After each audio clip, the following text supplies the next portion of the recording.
This past season, I played 365, and that's where I feel comfortable at. That was a pretty big increase from what you played at previous season. What was behind that decision? You know how man is. I mean, you want yourself. We got to grow into our bodies, and this is me, as y'all see. I'm a big guy, big frame, and that's just how it is. I just grew into my body, man. How much has your frame been a talking point with teams when you've been in interviews or had conversations? Everyone. But let y'all know, I'm doing everything at the combine before y'all even ask. I feel like a lot of y'all gonna be like, when I run this 40, I'm gonna shock a lot of y'all, So. What do you anticipate running? 4.4, 4.5. Get up out of that. Andre, what teams have you had a interview with here? Probably everybody, because I went to the Senior Bowl also, so I done met with everybody. Did you have a formal interview? Not yet. I did. It went great, actually. First, I got to give a shout out to my guy Paxton. He was in there, so that was pretty cool. Seeing him on the other side and not as my teammate. So that was pretty cool. But it went great. What about the Texans? I haven't met with them yet. How about the Packers? I haven't met with them yet today. Every team in the league, Andre. Yeah. Right? Yeah, I did mainly everything at Senior Bowl. When you talk about, men have to grow into their frames on those Right. things, what kind of nutrition or diet were you kind of using along the way as you were growing into your frame? What helped that process? God. I'm just a big guy. A lot of people get scared of the numbers and all that, but when y'all see me move tomorrow, I feel like a lot of people are gonna be like,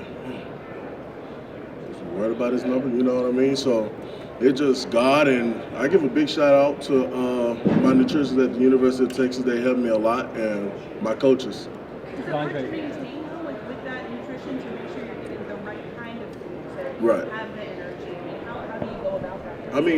Yeah, it's hard, Guys like me can't sit around for a week, You got some guys that can sit around for a week and don't gain weight, but a big guy like me can't sit around. All I can do is sit around for about a day or two, then I got to get up and do something. So that's just how I go about the situation. How much does that fuel you, though, to push forward? I like it because it gets me off my butt, and not just sitting around. I know myself and I know my body that I know I can't sit around for weeks or just a week, because if I sit down for a week, I gain about 30 pounds, you know what I'm saying? So I know for a fact I can't do that, so I just sit there for a day or two, take some time to myself, meditate, and go about my business like that. So beyond the way, do people worry about your conditioning? What do you say? People say, can he maintain, the weight is one thing, but can he maintain that same motor first quarter to fourth quarter? 100% I can. As y'all see this past year, I did what I had to do, and y'all see what I do at the next level. Yeah, and to that end, what did it mean to you to get the accolades that you got this year? Outland, Defensive Player of the Year. It means a lot, but it really don't.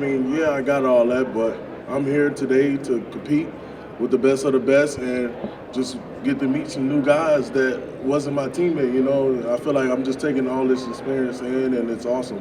But doesn't it say something, though, to be considered the best defensive player in the conference, the best? I really don't look into all that, man. I'm just day-by-day type of guy, and I'm just who I am every day, I don't really look into who the best or nothing like that. I just do what I got to do. Have you followed Jordan Davis? And there aren't too many guys your size, and he's one of them. And maybe you followed him the last couple of years. Obviously, he went really high in the draft, and maybe. I really don't follow too many people. I'm really self-motive guy. Like, I'm really a guy that sticks to myself. I got to worry about what I got to worry about, because if I don't worry about what I got to worry about, I can't just sit up there and worry about the next person, you know what I mean? I got to focus on myself before I focus on the next person. So. Do you think it helps, though, that somebody with similar dimensions ended up going as high 100%. In the draft? 100%. What does it say about your program? You got so many guys here at the combine. Before Shaw got there, it was a little lighter than guys getting right. into the combine. Like I say, big shout out to Coach Stark, man, great person. What helped us, we just all believed in trust, man. And that's what got us to this situation, just believing and trusting in our head coach. Where'd you get the nickname from? Loaf, Nick Loaf? Loaf, actually, I give a shout out to the mom that I grew up with, not my actual mom, but I call her mom because we grew up. She helped us grow up. Her name is Miss Ebony. Big shout out to her because she the one who started it. It actually started at a basketball game. She's like, let's go, Loaf. That's gonna be your nickname. I'm like, all right. So other than that, it's been Loaf, Big Loaf, Meat Loaf, anything Loaf. So I'm not a big fan, but I like the name. So You guys at Texas were the last team to beat Nick Saban and Brian Kelly. What do you recall from that game? right. I mean, it was a fun experience going there and playing against Alabama in their home field. I mean, Nick Saban's Nick Saban, so yeah, it's awesome. But I mean, there's really not much to it. It's like it was an exciting experience, and we believed in our coach, like I said, and we came out with the victory. What do you think about going against? Do you ever go against Kelvin Banks and Brad? Nah, I'm an interior guy, but Anytime where like it's a double team stuff, yeah, Kelvin Banks. I can tell y'all this about Kelvin Banks. He definitely gonna be the first tackle off the board next year, 100%. Speaking of next year, just you talked about it. You gone and Murphy gone and stuff. Right. Do you think Alpha Collins can play the zero? Oh my God, Alfred Collins can do everything. I feel like a lot of people sleep on Alfred Collins. Bull crap. Alfred Collins is a GOAT. He's a great guy, and he's going to do awesome things this year, and I can't wait to watch him. At what point in Texas did you guys feel like we got a special group here? We got a lot of talent out there. That offseason, actually, the past offseason before the season, we went into this offseason knowing what we had, knowing what we got, and we took every advantage of it that our coach gave us. We all believed, we all came together, we built a culture, and we came out with the outcome we came. How much of that was playing, being an older guy, having a year? Right. It actually helps a lot. We had leadership meetings where we sat there, we had talked to Quinn, and we was like, Quinn, you are a quarterback. We need you to be that vocal leader. And that's what he did.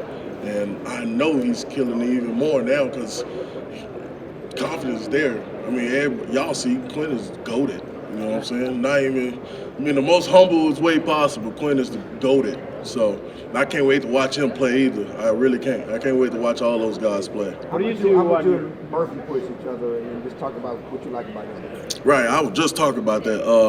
What helped us this season was, of course, the guys next to us, 100%. I feel like that's what a lot of people like, oh, how about you and Byron Murphy, you know? Yeah, us, but y'all not thinking about the Alfred Collins or the Vernon Broughton or the Van Sorrell or the Burke. Y'all not thinking about those guys, but those guys compete as hard as we compete, you know?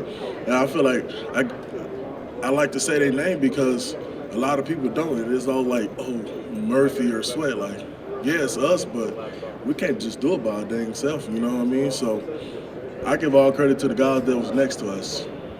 Yeah, but who's the better receiver between you and Byron? I mean, you're looking at him, you know. Byron said he played running back, growing He up. actually did. Yeah. He showed me. I didn't believe him at first. I was like, man, you got to show me. And he showed me. And, But he's the better runner, you're the better receiver. I mean, I want to say better, you know. It's my dog. What do you like to do for hobbies to get away from the football grind? Right. I mean, as y'all know, I live in Austin. Got a lot of rich friends, to be honest, you know. I like to go on the big lake houses, so I like to just go out on the lake or play my video game. Who are some of the players in the NFL that you like to model your game at? Big Sue and Fletcher Cox. Thank you. Good luck, man. I was going. Oh, guys, we're good. All right. So when you said you can't sit around, we got felt. But how do you find the time to get the rest, knowing the body?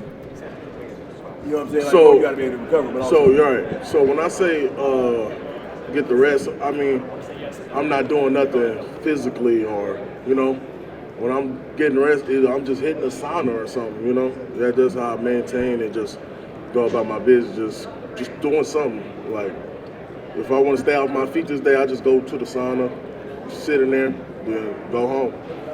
You know you can't go too long. Right.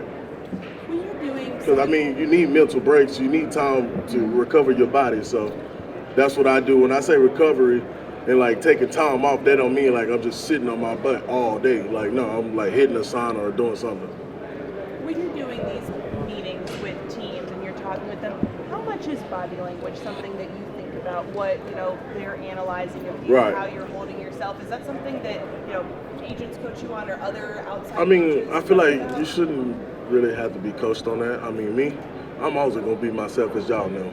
I'm myself, period. Point blank, period. I'm always going to be myself. It's just me, you know, but I feel like it's a job. I mean, you wouldn't want your coach, like, say if I walk into a meeting room and Coach Bo Davis was sitting in there, his seat back, relaxing, you know, we'd be like, come on, coach. You know what I'm saying? So that's how that's how people should go about it. That's how I go about it. Like, I think of it as a job interview. And I want to just go up in there and be slouching, you know? So thank y'all.